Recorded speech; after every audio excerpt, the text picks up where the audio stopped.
Assalamualaikum warahmatullahi wabarakatuh. Perkenalkan, nama saya Wufid Saulia, mahasiswa Stikes Mitra di Guna Program Studi S1 Keperawatan. Di sini saya akan menyampaikan materi mengenai hepatitis. Apa itu hepatitis?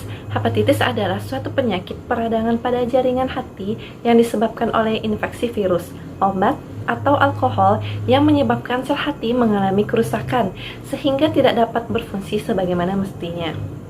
Kemudian, hepatitis itu bisa disebabkan oleh beragam kondisi dan penyakit, namun penyebabnya paling sering adalah infeksi dari virus, seperti virus hepatitis A yang ditularkan melalui makanan atau minuman yang terkontaminasi feses penderita virus hepatitis A.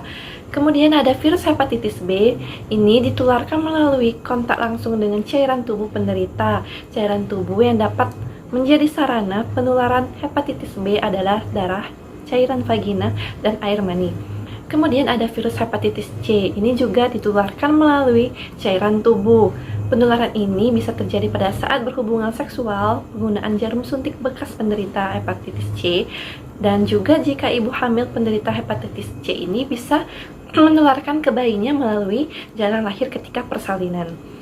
Kemudian ada virus hepatitis D.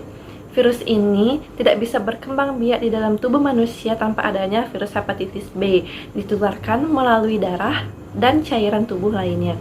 Kemudian ada virus hepatitis E. Virus ini mudah menular pada lingkungan yang memiliki sanitasi yang buruk, salah satunya melalui kontaminasi pada sumber air. Selain disebabkan oleh virus, hepatitis ini juga dapat disebabkan oleh beberapa hal seperti penggunaan konsumsi alkohol yang secara berlebihan, kemudian obat-obatan yang melebihi dosis, dan penyakit autoimun. Manifestasi klinik hepatitis terdiri dari beberapa fase. Yang pertama adalah fase praikterik. Itu keluhannya disebabkan oleh virus yang terinfeksi berlangsung sekitar 2-7 hari. Memiliki gejala seperti nafsu makan menurun, mual, muntah, ataupun mengalami nyeri ulu hati. Suhu badan meningkat sekitar 39 derajat Celcius berlangsung selama 2-5 hari. Yang kedua ada fase ikterik. Ini ditandai dengan urin berwarna seperti teh pekat, tinja berwarna pucat, penurunan suhu badan, ikterus pada kulit, dan sklera yang terus meningkat pada minggu pertama. Kadang-kadang juga disertai gatal pada seluruh badan, rasa lesu dirasakan selama 1-2 minggu. Kemudian ada yang ketiga, fase penyembuhan.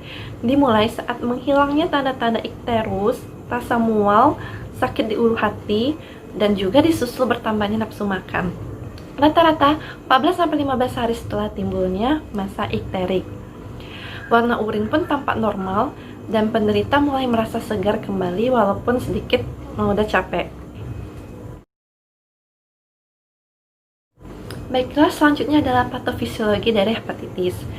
Virus atau bakteri yang menginfeksi manusia masuk ke aliran darah dan terbawa sampai ke hati. Di sini, agen infeksi menetap dan mengakibatkan peradangan dan terjadi kerusakan sel-sel hati. Bisa dilihat dari pemeriksaan di SGOT dan SGPT. Akibat dari kerusakan ini, terjadinya penurunan penyerapan dan konjugasi bilirubin sehingga terjadi disfungsi hepatosit dan mengakibatkan ikterik. Peradangan ini akan mengakibatkan peningkatan suhu tubuh sehingga timbullah gejala seperti tidak nafsu makan atau anoreksia. Inflamasi pada hepar karena infeksi virus juga menyebabkan peningkatan suhu badan. Perenggangan kapsula hati memicu timbulnya perasaan tidak nyaman pada perut kuadran kanan atas. Hal ini dimanifestasikan dengan adanya seperti rasa mual dan nyeri di ulu hati. Karena bilirubin konjugasi larut dalam air, maka bilirubin dapat dieskresi ke dalam kemih sehingga menimbulkan bilirubin urin dan kemih pun menjadi warna gelap. Peningkatan kadar bilirubin terkonjugasi dapat disertai peningkatan garam empedu dalam darah yang akan menimbulkan gatal-gatal pada ikterus.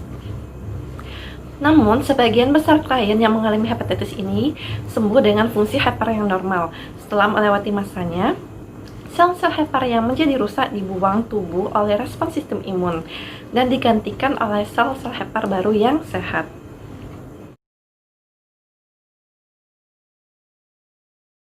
selanjutnya adalah pemeriksaan diagnostik.